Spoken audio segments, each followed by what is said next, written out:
कहानी की शुरुआत में हम एक लड़के को स्कूल में देखते हैं जो कानों में ईयरबड्स लगाकर एक छाता लेकर अपने घर की ओर निकल पड़ता है। काफी देर पैदल चलने के बाद वह एक स्टेशन पर पहुंचता है जहां उसकी नजर एक लड़की पर पड़ती है जो वहां अपनी ट्रेन का इंतजार कर रही थी। पता नहीं क्यों, लेकिन वह लड़का उस लड़की को देखकर काफी हैरान था। तभी स्टेशन पर एक अनाउंसमेंट होती है, असुविधा के लिए खेद है, पर एक हिरण के ट्रेन से टकराने के कारण ट्रेन 30 मिनट लेट हो चुकी है। इसके बाद वह लड़का उस लड़की को बिना रुके निहारने लगता है, जिससे अनकंफर्टेबल होकर लड़की उससे कहती है, ऐसे घूरना बंद करो, तुम बहुत क्रीपी लग रहे हो। जिसके जवाब में लड़का कहता है, मैंने तुम्हें आज तक यहाँ कभी देखा नहीं। वैसे डियर कॉलेजन के कारण ट्रेन यहाँ अक्सर डिले होती है। फिर वह लड़का उस लड़की को अपना अम्ब्रेला ऑफर करते हुए आगे कहता है, देखकर लगता है कि तुम अपना बैग गीला नहीं होने देना चाहती हो, इसलिए तुम यह ले सकती हो। वैसे भी मेरी कोई फिक्र नहीं करता और मेरा घर स्टेशन के पास ही है, पर अगर तुम भीग गई तो तुम्हारे पेरेंट्स जरूर परेशान होंगे। यह सुनकर लड़की कहती है, मेरे पेरेंट्स नहीं है, पर लड़का इसका बहुत इंसेंसिटिव जवाब देता है। वाह, ये तो काफी अच्छी बात है। यह सुनकर लड़की हैरान हो जाती है और उससे छाता ले लेती है, पर साथ में उसका नंबर भी मांगती है ताकि वह छाता उसे वापस लौटा सके। फिर वे दोनों एक दूसरे का कॉन्टैक्ट इन्फॉर्मेशन एक्सचेंज करते हैं, जिससे हमें उनके नाम पता चलते हैं। लड़के का नाम काउरू और लड़की का नाम अंजू होता है। इसके बाद सीन चेंज होता है और हम काउरू को घर से निकलते हुए देखते हैं। वह रोज की तरह ट्रेन से स्कूल जा रहा था। स्कूल पहुंचने के थोड़ी देर बाद उसे एक सरप्राइज मिलता है, क्योंकि अंजू उसके स्कूल की एक न्यू ट्रांसफर स्टूडेंट थी जो टोक्यो से यहाँ आई थी। पर जब टीचर उसे अपना इंट्रोडक्शन देने को बोलते हैं तो वह साफ इनकार कर देती है और सिर्फ काउरू से बात करके अपनी सीट पर जाकर बैठ जाती है। इस बात से पूरी क्लास में हंगामा मच जाता है कि आखिर ये दोनों एक दूसरे को कैसे जानते हैं। यहाँ तक कि काउरू का दोस्त शोहे भी बिल्कुल क्रेजी हो जाता है और कहता है, ये क्यों हो रहा है भाई, तू उसको कैसे जानता है भाई। फिर क्लास शुरू हो जाती है और ब्रेक टाइम में कुछ गर्ल स्टूडेंट्स अंजू से दोस्ती करने के लिए उसे अप्रोच करती हैं, पर अंजू उनसे बात करने से साफ इनकार कर देती है। इसके बाद कुछ लड़के भी अपनी किस्मत आजमाते हैं, पर वे भी बुरी तरह फेल हो जाते हैं। ये सब देखते हुए शोहे हमारे एमएससी से कहता है, तभी वहाँ कोहारू नाम की एक लड़की की एंट्री होती है जो शायद खुद को गर्ल्स की लीडर समझती है। उसे अंजू का यह इग्नोर करने वाला एटीट्यूड बिल्कुल पसंद नहीं आता, इसलिए वह तुरंत अंजू के हाथ से उसकी किताब छीन लेती है और हमें पता चलता है कि वह कोई नॉवल नहीं बल्कि एक मांगा पढ़ रही थी। सब लोग उसके उस मांगा का मजाक उड़ाने लगते हैं जो अंजू को बिल्कुल पसंद नहीं आता, पर हद तो तब होती है जब कोहारू उसकी मांगा जानबूझकर नीचे गिरा देती है। इस बात पर अंजू को गुस्सा आ जाता है और वह कोहारू के चेहरे पर एक जोरदार पंच मारती है, जिससे उसकी नाक से खून निकलने लगता है। इससे पूरी क्लास में हंगामा मच जाता है, यहाँ तक कि कोहारू के चेहरे पर भी डर साफ झलक रहा था। इसके बाद हमें एक दूसरा सीन दिखाया जाता है जिसमें हम कोहारू की छोटी बहन कैरन की तस्वीर देखते हैं, जिसकी बचपन में ही एक हादसे में मौत हो गई थी, इसलिए काउरू वहां बैठकर उसके लिए प्रे करता है। फिर रात को जब काउरू अपने बेड पर लेटकर गाने सुन रहा होता है तभी उसे कुछ टूटने की आवाज आती है। नीचे जाकर वह देखता है कि उसका डैड नशे में बकवास कर रहा था। काउरू को नोटिस करने के बाद उसका बाप उसे उसके बालों से पकड़कर दीवार पर दे मारता है, तोते को एक पिंजरे में डाल देता है। तभी वह गलती से कुछ आवाज कर देता है, जिससे उसके डैड को पता चल जाता है कि वह घर आ चुका है। काउरू का बाप उसके रूम में आकर उसे गले लगा लेता है और कहता है, मुझे माफ कर दो काउरू, मैं उस रात नशे में था, पता नहीं मैं क्या करता अगर तुम्हें भी खो देता। प्लीज आगे से ऐसा मत करना। वैसे तुम किसके घर पर थे, ये मत बोलना कि तुम सड़कों पर सो रहे थे। काउरू जवाब देता है, नहीं, मैं बस बाहर थोड़ा टहलने गया था। ये सुनकर उसका डैड नाराज हो जाता है। इसके बाद काउरू अपना फोन चार्ज करता है और देखता है कि एक हफ्ता बीत चुका है। अगले दिन स्कूल में शोहे उससे कहता है, भाई तुझे क्या हो गया था, तू मरा तो नहीं था ना। तभी अंजू भी वहां आ जाती है और कहती है, ओह तुम जिंदा हो, ठीक है फिर मैं तुम्हारा अम्ब्रेला लेकर आ जाऊं। इसके बाद सीन चेंज होता है और हम काउरू को मिस्टीरियस टनल के पास जाते हुए देखते हैं। मैपल ट्री के बाहर और अंदर के टाइम डिफरेंस का पता लगाने की कोशिश करते हैं। काउरू के आगे जाते ही अंजू मैसेज भेज देती है, पर जैसे ही काउरू पीछे मुड़कर देखता है वो चौंक जाता है, क्योंकि अंजू इधर से उधर टेलीपोर्ट हो रही थी। फिर आखिर में वो एक जगह बैठ जाती है। उस चौंक से होश में आते ही काउरू मैपल ट्री को क्रॉस करके बाहर निकलता है और कहता है, मुझे माफ करना, मैंने देर कर दी, तुम ठीक तो हो ना। अंजू जवाब देती है, तुम्हारी गलती नहीं है, वैसे 7 घंटे बीत चुके हैं। काउरू पूछता है, मैसेज का क्या हुआ, पर काउरू के चेक करने पर उसे कोई मैसेज नहीं मिलता और वो दोनों आज की रिसर्च यहीं खत्म करते हैं। जिसके बाद हमें एक दूसरा सीन दिखाया जाता है जिसमें वो दोनों टनल की रिसर्च के लिए नहीं बल्कि घूमने निकलते हैं। वो दोनों एक्वेरियम में जाते हैं और इधर उधर की बातें करने लगते हैं। जैसे कि अंजू कहती है, काउरू मैंने तुम्हें कभी हंसते हुए नहीं देखा। काउरू जवाब देता है, ओ ऐसा क्या, वैसे तुम तो बहुत हंसती हो, बिल्कुल फुल ऑफ कॉन्फिडेंस। तभी अंजू सीरियस होकर बोलती है। ये सुनकर काउरू अंजू को क्विट करने का भी सजेशन देता है, पर अंजू भी जितनी जिद्दी थी उसे लगता है कि अगली बार तो सीधा उसकी विश पूरी हो जाएगी। तभी काउरू उसे बताता है कि वो पहले इस एक्वेरियम में आ चुका है अपने मॉम, डैड और उसकी छोटी बहन कैरन के साथ। पर अंजू इस बात से हैरान हो जाती है कि उसकी एक बहन भी है। तो काउरू अपनी बात कंटिन्यू करता है, वो एक पेड़ से गिरकर मर गई, वो हमेशा दूसरों की परवाह किया करती थी, पर एक दिन हम दोनों की लड़ाई हो गई और मैं थोड़ी देर के लिए बाहर चला गया। जब मैं वापस आया तो मुझे पता चला कि वो एक पेड़ से गिरकर मर गई। वो मेरे लिए एक बीटल पकड़ने की कोशिश कर रही थी, तभी ये हादसा हुआ। इसके बाद मेरी माँ ने घर छोड़ दिया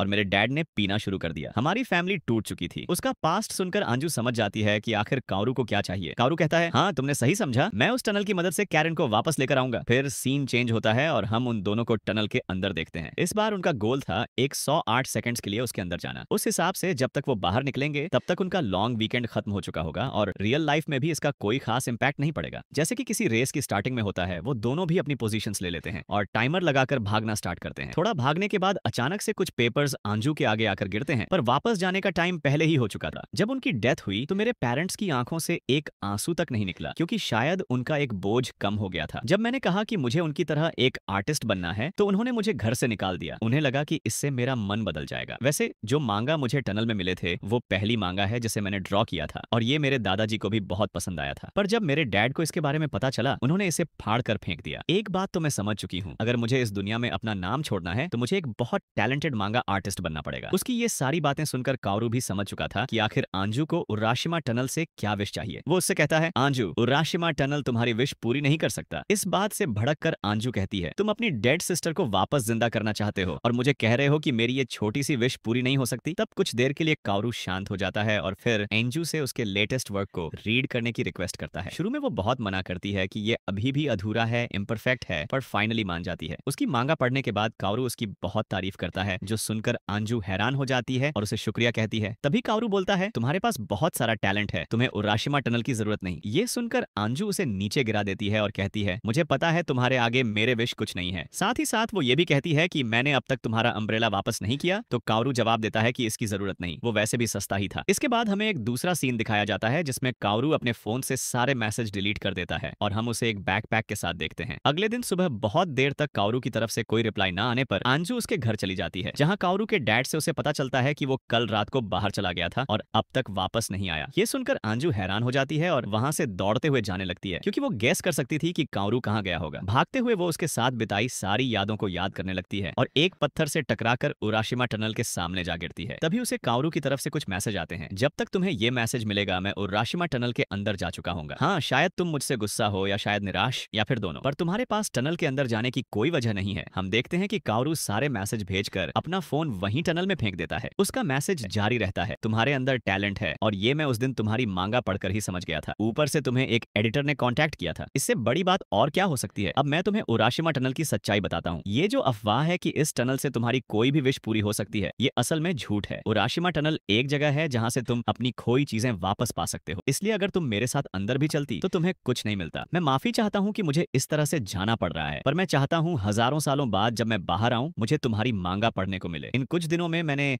हम दोनों की दोस्ती को बहुत एंजॉय किया, इसलिए मैं कहना चाहता हूँ अलविदा। ये मैसेज पढ़कर अंजू रोने लगती है। सिर्फ अंजू ही नहीं बल्कि आसमान भी रोने लगता है, मतलब बारिश होने लगती है। दूसरी ओर हम देखते हैं कि काओरू के लिए टनल में 14.5 घंटे बीत जाते हैं, यानी कि बाहर की दुनिया में पूरे 4 साल। साफ नजर आ रहा था कि इतना चलते हुए वो पूरी तरह से थक चुका है और आखिर में वो कैरन का नाम लेते हुए नीचे गिर जाता है। तभी उससे आगे एक रोशनी चमकती हुई दिखती है, जिसके बाद वो उसकी ओर बढ़ने लगता है। वहां पहुंचकर पता चलता है कि वो एक स्लाइडिंग डोर है। उसे खोलते ही हर तरफ अंधेरा छा जाता है और जब काओरू अपनी आंखें खोलता है तो वो खुद को एक रूम में पाता है। तभी उस रूम का दरवाजा खोलकर कैरन आती है और उससे कहती है, कमाल की बात है, तुम इतनी जल्दी उठ गए। फिर हम देखते हैं कि काओरू भी उम्र में छोटा हो चुका होता है, जैसे कि मानो ये सब रियल नहीं बल्कि उसकी यादें हो। हालांकि उसे कुछ भी याद नहीं रहता। उसकी बहन उसके लिए बनाना जूस लाती है और कहती है कि आज डिनर वो बनाएगी। मगर काओरू के पूछने पर कि आखिरी डिनर में क्या बनेगा, कैरन बताती है इंस्टेंट नूडल्स और माइक्रोवेव वाले राइस बॉल्स। ये सुनकर काओरू हंसने लगता है, क्योंकि टेक्निकली इसे खाना बनाना थोड़ी कहते हैं। लेकिन तभी उसकी नजर शीशे पर पड़ती है और वो उसमें अपने वर्तमान स्वरूप को देखता है, जिससे मानो उसकी याददाश्त वापस आ जाती है और वो फिर से बड़ा हो जाता है। अगर इतना काफी नहीं था तो एक और ट्विस्ट आता है। जो फोन काओरू ने टनल में फेंक दिया था वो अब उसके ठीक सामने होता है और उसमें काफी सारे मैसेज आ रहे होते हैं। जब काओरू फोन उठाकर देखता है तो वो मैसेज अंजू के होते हैं, वो मैसेज जो उसने डिलीट कर दिए थे। काओरू को समझ आ जाता है कि उराशिमा टनल सारी खोई चीजों को वापस ला रहा है। पर हैरानी की बात तो तब होती है जब उसे अंजू के नए मैसेज रिसीव होते हैं, जो कि वास्तव में टनल के अंदर संभव नहीं था। इतने सालों में अंजू ने उसे बहुत मैसेज भेजे थे, जिसमें वो बताती है कि वो स्कूल से ग्रेजुएट हो चुकी है, उसे अपनी मांगा के लिए अवार्ड भी मिला है, उसे एक के बाद एक नई सीरीज पर काम करने का मौका मिल रहा है। वो इन मैसेज में ये भी बताती है कि काओरू के छाते में अब जंग लगने लगी है। इन मैसेज को पढ़कर काओरू डिप्रेस हो जाता है। तभी कैरन कमरे में वापस आती है, पर जब वो देखती है कि काओरू को किसी के मैसेज आ रहे हैं और वो उसे जवाब नहीं दे रहा, तो वो समझ जाती है कि शायद उसके किसी दोस्त से लड़ाई हो गई है। जिसके बाद वो अपने भाई को यह समझाने लगती है कि ऐसे अपने दोस्तों से लड़ना नहीं चाहिए, वैसे भी तुम्हारे दोस्त कम हैं। फिर काओरू ये कहने लगता है, मुझे परवाह नहीं, मेरे पास तो बस तुम हो। तब कैरन कहती है, हाँ मैं तो हूँ ही, और मुझे इस बात की बहुत खुशी है कि तुम मुझसे इतना प्यार करते हो भैया, पर इसके साथ मैं ये भी चाहती हूँ कि तुम मेरे अलावा किसी और लड़की के प्यार में भी भी पढ़ो, ताकि जब ऐसा हो तो हम तीनों मिलकर खुश रहें। ये सब सुनकर तो मानो हमारे एमसी की सारी उलझनें दूर हो जाती हैं और वो अपना मन बना लेता है कि उसे क्या करना चाहिए। तभी उसे एंजू का एक मैसेज आता है, तुम जिस दिन से गए हो मैं उस दिन से रोज तुम्हारी राह देख रही हूँ। जिसके बाद काउरू कैरन से कहता है, मैं तुम्हारे साथ यहाँ रहना चाहता हूँ कैरन, पर फिलहाल एक लड़की है जिससे मुझे मिलना है। फिर तो कैरन भी उसे एनकरेज करने लगती है और काउरू दरवाजा खोलकर वहां से चला जाता है। तब सीन चेंज होता है, हम अंजू को देखते हैं जो कि अब बड़ी हो चुकी थी। वो अपने फोन में काउरू के आखिरी मैसेज को देखते हुए कहती है, क्या तुम फिर वापस कभी नहीं आओगे? दूसरी ओर हम देखते हैं काउरू टनल में भाग रहा होता है। वो बार बार अंजू का नाम दोहराते हुए उसके साथ बिताए हुए सभी लम्हों को याद करने लगता है। टनल के बाहर वक्त तेजी से बीत रहा होता है, जिसके बाद काउरू अपने फोन में कुछ टाइप करने लगता है और अचानक से नीचे गिरकर बेहोश हो जाता है। फिर सीन चेंज होता है जिसमें अंजू को किसी का मैसेज आता है और वो